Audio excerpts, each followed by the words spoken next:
আল্লাহ বলে, বান্দা আমার মতো দয়ালু মনিব থেকে কেড়ে তোরে আলাদা করে দিল। মা গাররাকা, আরে বান্দা আমার থেকে কেন আলাদা হলি? আমি কি অপরাধ করেছি? সারাদিন আসমানে আলো দিয়ে আমি অন্যায় করছি?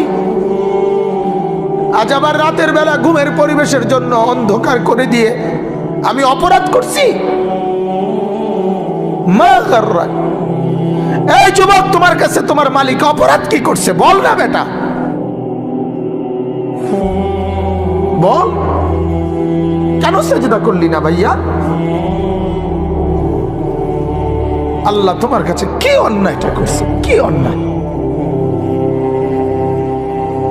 কি না দিছে মালিক? মা গাররাকা বিরাব্বিকাল কারীম, এটা আল্লাহর ডাক। আল্লাহ বলেন, বান্দা কে রে তোরে আমার থেকে আলাদা করলো? কেন রে তুই আমারে ছাড়লি? আমি কি দোষ করছি? হাদিসের মধ্যে আছে, লাইসা মিন ইয়াউমিন ইল্লা ইউরাদু আলা নবী সাল্লাল্লাহু আলাইহি ওয়াসাল্লাম আমালা উম্মতিহি গুদওয়াতান ওয়া আশিয়াতান। শোনো যুবক, আল্লাহর নবী বলেন প্রতিদিন দুইবার, সকালে একবার, সন্ধ্যায় একবার, আমার উম্মতের আমল আমি রাসূলের সামনে ফেরেশতারা পেশ করে। হায় হায়, নবীর সামনে তোমার নাম উচ্চারণ হয়, ফেরেশতা বলে, ইয়া রাসূলুল্লাহ একটা সেজদা দেয় নাই, একটা সেজদা, একটা সেজদা দেয় নাই। আল্লাহর নবী তখন বলে, হায় আমার উম্মত, আমার 23টা বছরের দিবানিশির এই মেহনতের কোনো কদর করলি না? 23 বছরের আমার এত কষ্টের কোনো কদর হলো না? হাসরের ময়দানে নবী, দোস্ত শুনেন, হাসরের ময়দানে আল্লাহর নবী তার পিঠ দেখাবে, পিঠ, নবী তার পিঠ দেখাবে, পিঠ দেখায়া বলবে, উম্মত দেখ আমার পিঠ, চালনির মতো ছিদ্র ছিদ্র করে ফেলছি। তায়েফের বাচ্চারা যখন আমার পাথর মারছে, ওই পাথরের আঘাত সইতে গিয়ে। সেদিন দেখবেন, সেদিন বুঝবা যুবক, নওজোয়ান, তোমাদের জন্য কাঁদার কেউ নাই, তোমাদের জন্য ভাবার কেউ নাই। মা বাপ ছেড়ে দিছে তোমারে, যা বাবা নষ্ট হয়ে যা। আহা, মোবাইলের হাতে ছেড়ে দিছে তোমারে, নষ্ট বন্ধুদের হাতে ছেড়ে দিছে তোমারে, যা বাবা পেটের ভুক লাগলে ভাত খাইয়ে যাইস, বাকি টাইম নষ্ট হয়ে যা। অভিভাবক ছেড়ে দিছে সন্তানকে, দুপুর বেলা বের হইছে রাত 10টা পর্যন্ত, কারো কোনো পেরেশানি নাই। মা বাবার, ছেলেটা কি হচ্ছে, কার সাথে উঠতেছে, বসতেছে, খাইতেছে, চলতেছে, কারো কোনো পেরেশানি নেই। এভাবে জিন্দেগি চলে না বাজান, এভাবে জিন্দেগি চলে না। এই জন্য আল্লাহ তাআলা প্রতিদিন ডাকে, আমার বান্দা আমি কি অপরাধ করেছি? রাসূল প্রতিদিন বলে, আমার উম্মত আমি কি অন্যায় করেছি? আমার তায়েফের রক্তের কোনো দাম নাই, আমার উহুদের দান শহীদ করার কোনো মূল্য নাই। 14 দিন আমি পেটে পাথর বেঁধেছি, আমার সেই পাথরের বাধা পেটের কোনো মূল্য নাই। আমি 3 মাস ঘরে চুলায় আগুন জ্বলে নাই, আমার সেই জীবনের কোনো মূল্য নাই। মুসলমানের ছেলেরা, মুসলমানের বাবারা, তোমরা তোমাদের আল্লাহকে চেনো, তোমরা তোমাদের রসুলকে চেনো। মোবাইল দিয়া হইলেও রবিকে চেনো, রসুলের জীবনী শোনো, তাইলেও ফায়দা হবে। এই জীবন এভাবে নষ্ট করো না ভাইয়া। আল্লাহ আমাদেরকে বুঝ দান করেন, আল্লাহ আমাদেরকে কবুল করেন, আল্লাহ আমাদেরকে ফিকির দান করেন। অনেক যুবক বসছো মাশাআল্লাহ, আল্লাহ যত ছেলে বসছো, আল্লাহ তোমাদের ঈমান আমলের দৌলত দান করেন। এই কলিজাটা যদি একবার আল্লাহ পছন্দ করে তোমার, তো ওই দিলে আল্লাহ তাআলা ঈমান আমল দিয়েই দেবে। এজন্য তুমি আল্লাহর কাছে বলিও, আল্লাহ আপনি আমাকে আপনার জন্য গ্রহণ করেন, আপনার দ্বীনের জন্য গ্রহণ করেন। চলেন আমি যে আয়াত পড়ছি এই আয়াতে আল্লাহ তাআলা বলেন, সূরা আনফালের আয়াত, ইয়া আইয়ুহাল্লাযীনা আমানু। ওই পিছনে তাকায়ও না ভাইয়া, পিছনে তাকায়ও না, যে আসো আসো। ইয়া আইয়ুহাল্লাযীনা আমানু, হে ঈমানদারগণ। এটা আল্লাহর ডাক। কার ডাক? আল্লাহ। ইয়া আইয়ুহাল্লাযীনা আমানু, এটা আমার মালিকের ডাক। মালিকের এই ডাকে পৃথিবীর সবচেয়ে বেশি মায়া। সন্তান যখন, মা যখন সন্তানকে ডাকে, ওই ডাকে যেতটুকু মায়া, বাবা সন্তানকে ডাকলে যতটুকু মায়া, আল্লাহর কসম এই ডাকের মধ্যে গোটা পৃথিবীর সবচেয়ে বেশি মায়া এর মধ্যে। ইয়া আইয়ুহাল্লাযীনা আমানু, হে ঈমানওয়ালা। আল্লাহ বলেন, বান্দা তুমি কালেমা পড়েছো, তুমি নিজেকে মুসলমান পরিচয় দিয়েছো, আমি আল্লাহ খুশি হলাম, তোমার ঈমান গ্রহণ করে নিলাম।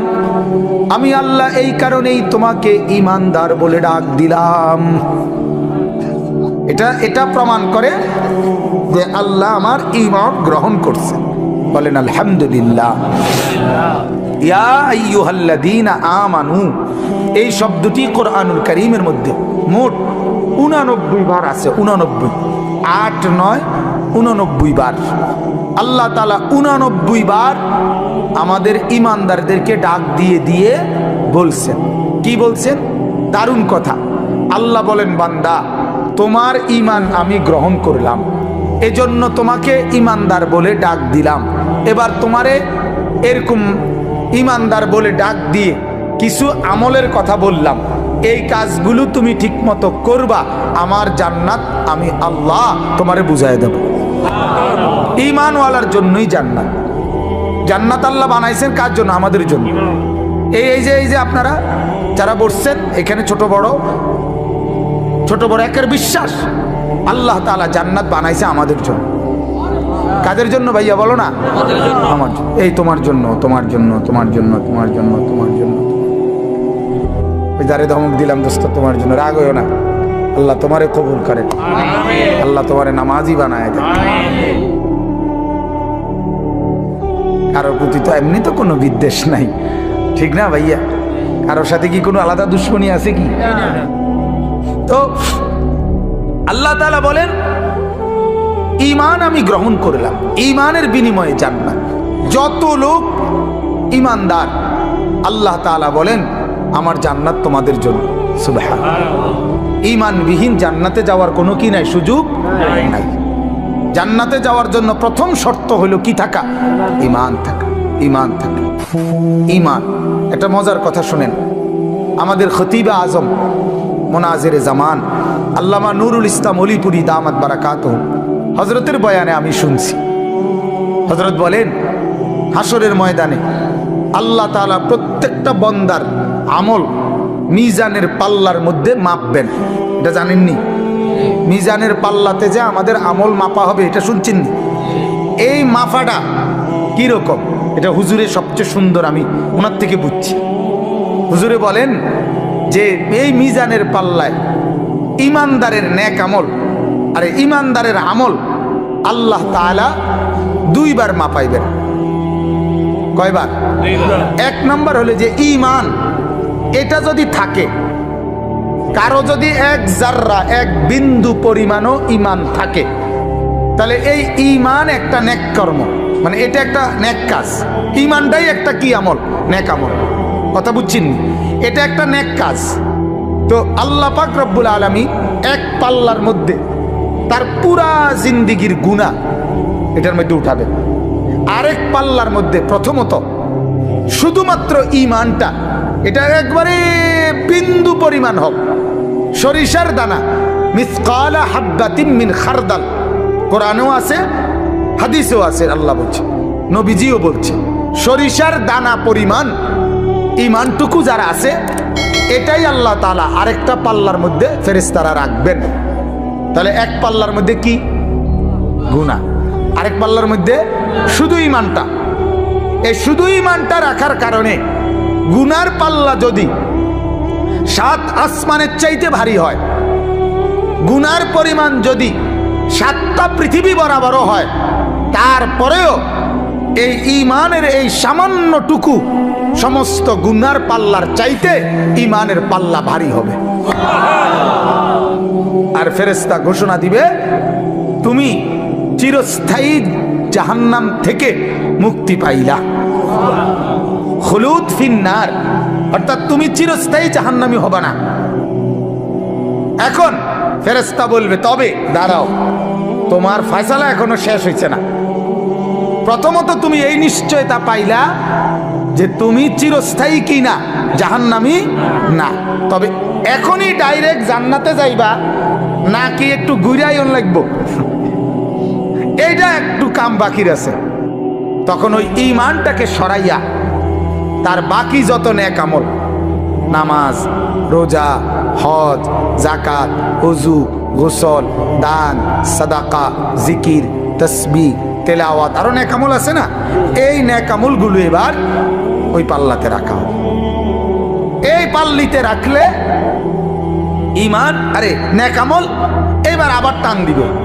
আবার টান দিলে এইবার যদি নেক আমলের পাল্লা গুনার পাল্লার চাইতে ভারী হয়, তো এখনই জান্নাত। মানে এক ঈমানের কারণে তো প্রথমে কি হয়ে গেছে, বরাদ্দ আসিল, এখন বাকি নেকের পাল্লাও গুনার চাইতে কি ভারী। এইবার আল্লাহর পক্ষ থেকে ফেরেশতারা বলবে, তুমি ডাইরেক্ট এদিক দিয়া এন্দে গিয়েই উঠবা, উঠলেই দেখবা জান্নাত, মানে ডাইরেক্ট জান্নাত। আর যার নেকিগুলো রাখার পরে গুনার পাল্লা ভারী হবে, তাকে বলা হবে, তুমি প্রথমত জাহান্নামে যাও, জাহান্নামে এই গুনার সমপরিমাণ শাস্তি ভোগ করার পর তারপরে ওই যে প্রথম ঈমানটুকু থাকার কারণে, ওইটুকুর কারণে তুমি জান্নাতি হবা। তো তবে আযাব ভোগ করে এরপরে ওই ঈমানের কারণে তোমাকে আবার জান্নাতে নিয়ে আসা হবে। তাহলে ঈমান কত বড় নিয়ামত। ঈমান এক নম্বরে, প্রথমত ঈমানের সাথে নেক আমল যদি ভারী হয় তাহলে সরাসরি জান্নাতে নিয়ে যাবে। আরেকবারে ঈমানের সাথে যদি গুনার পাল্লাও ভারী হয় তাহলে জাহান্নামের আযাব ভোগ করাইয়া হলেও ঈমান তাকে জান্নাতে আনবেই আনবে। এখন এখানে দুই কথা আমাদের, আপনাদের জন্য আমার। এক কথা হইল, সর্বদাই খেয়াল রাখা ঈমান যেন আমার চলে না যায়। এটা সর্বোচ্চ একজন মানুষের সবচেয়ে বেশি খেয়াল রাখা দরকার, ঈমান যেন আমার চলে না যায়। আমার শায়েখ আল্লামা মুফতি মুশতাকুন নবী সাহেব বলে, মাঝে মাঝে বুকে হাত দিয়া বলা দরকার, নিজের ঈমান পরীক্ষা করা দরকার, আছে তো ঈমান, চলে গেল না তো, হারায় গেল না তো। ঈমান কিন্তু চলে যায়। ঈমান কি হয়ে যায়? চলে যায়। কুফরি করলে ঈমান চলে যায়, শিরিক করলে ঈমান কি হয়ে যায়? ক্ষতিগ্রস্ত চলে যায়। তাহলে এই জন্য একজন মুমিনের উচিত, একজন মুসলমানের উচিত নিজের ঈমানের পাহারাদারি করা, যেন আমার ঈমান চলে না যায়, কুফরি যেন না হয়। কিন্তু আমরার দুর্ভাগ্য হইল, ঈমান যায় কেমনে, কুফরি হয় কিভাবে, শিরিক হয় কিভাবে, এটাও তো আমরা জানি না। ইসলামকে তো আমরা এত সহজ মনে করি, এত সস্তা মনে করি। আমরা অনেক মানুষ মনে করে যে হুজুররা এত কিছু লইয়া কি করে। হুজুররা, বহুত লোক আছে যে হুজুররা কেন বাংলা, অঙ্ক, ইংরেজি, পদার্থ, জীব বিজ্ঞান, রসায়ন বিজ্ঞান, পৃথিবীর এই অত্যাধুনিক যান্ত্রিকতার এই যুগে এগুলো কেন পড়ে না? হুজুররা করে কি? সামান্য একটু কোরআন শরীফ আর মসজিদের ইমামতি, এটুকু নিয়েই ব্যস্ত আছে কেন? আহা, বদনসিব, বদনসিবে মনে করছে কোরআন মানে এই সামান্য একটু শুধু পড়ার, কোরআন মানে এটা তেলাওয়াতেরই শুধু কিতাব। অথচ এই কোরআন যে জামিউল উলুম, পৃথিবীর সমস্ত জ্ঞানের মূল ভান্ডার এই কোরআন। তাহলে আল্লাহর কসম, ভারতের এক বড় বুজুর্গ ছিলেন সৈয়দ আবুল হাসান আলী আন-নদভী রাহমাতুল্লাহ আলাইহি।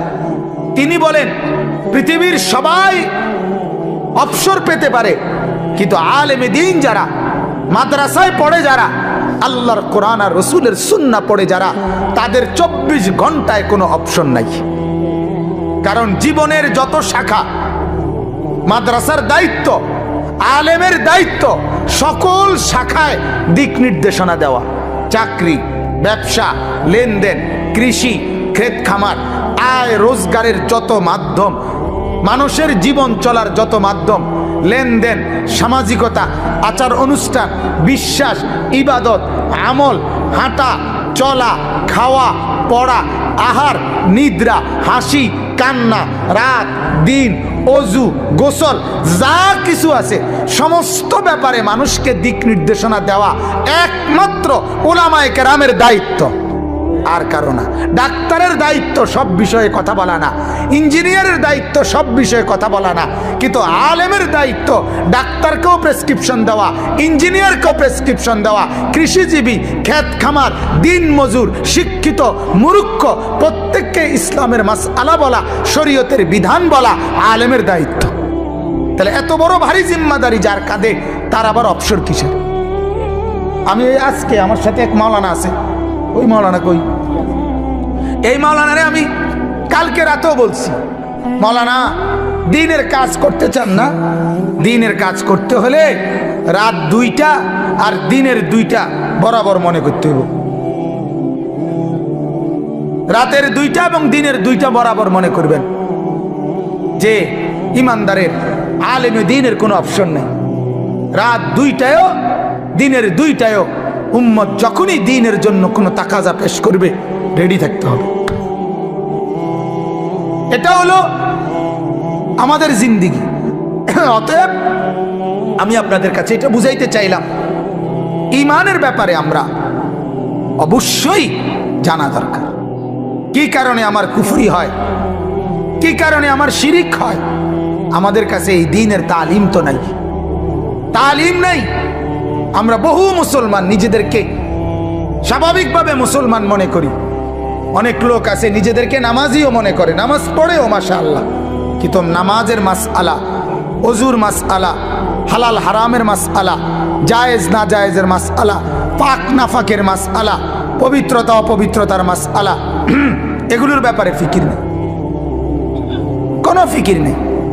তাইলে আপনি ভাবেন, যদি এই ব্যাপারে ফিকিরে না থাকে, যদি কোনো আচরণে কোনো কথাবার্তায় আপনার কুফরি হয়, তখন আপনি তো জানেন না আপনার ঈমান যে চলে গেছে, আপনার তো খবরও নেই। বলেন নাউজুবিল্লাহ। এজন্য আমার ভাই, আল্লাহ পাক রব্বুল আলামিন আমাদেরকে বললেন, আমার বান্দা তোমার সবচেয়ে বড় নেয়ামত তোমার ঈমান, আর এটা যেহেতু তুমি পেয়েছো, আমি আল্লাহ খুশি হইছি, এজন্য তোমারে আমি তোমার পক্ষে, আমার পক্ষে ঈমানওয়ালা বলে ডাক দিছি। তুমি আমার দলভুক্ত, অতএব তুমি লক্ষ্য রাখবা আমার দল থেকে যেন তুমি ছুটে না যাও। আল্লাহ আমাদেরকে হেফাজত করে। আমার ভাই, ঈমানের তালিম নেওয়া দরকার।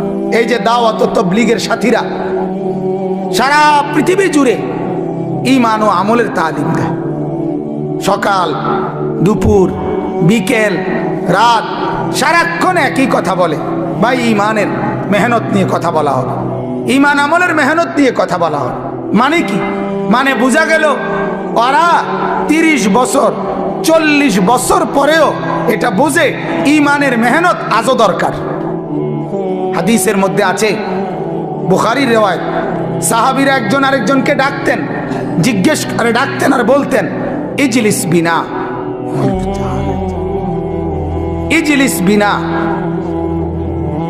এক সাহাবী আরেক সাহাবীকে ডাকতেন আর বলতেন, ভাইয়া একটু পাশে বসেন, নুমিনু সাআতান, কিছুক্ষণ ঈমানের কথা বলি। এই ঈমান এমন এক জিনিস, সাহাবীরা রাসূল থেকে ঈমান শিখছে। সাহাবীরা কালেমা পড়ছে কার হাতে?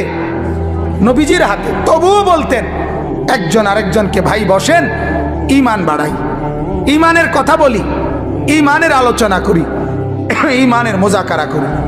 তাইলে আমার বলার উদ্দেশ্য হলো, আমরা যারা সর্বশ্রেণীর মুসলমান নিজেদেরকে দিনদার মনে করি, আমরা কিন্তু এটা লক্ষ্য রাখা দরকার আমার ঈমান যেন ছুটে না যায়। শুধু লা ইলাহা ইল্লাল্লাহ মুখে বলতে পারেন, এটাই যথেষ্ট না। আচরণে, কর্মে, বিশ্বাসে, লেনদেনে যেন কোনো কুফরি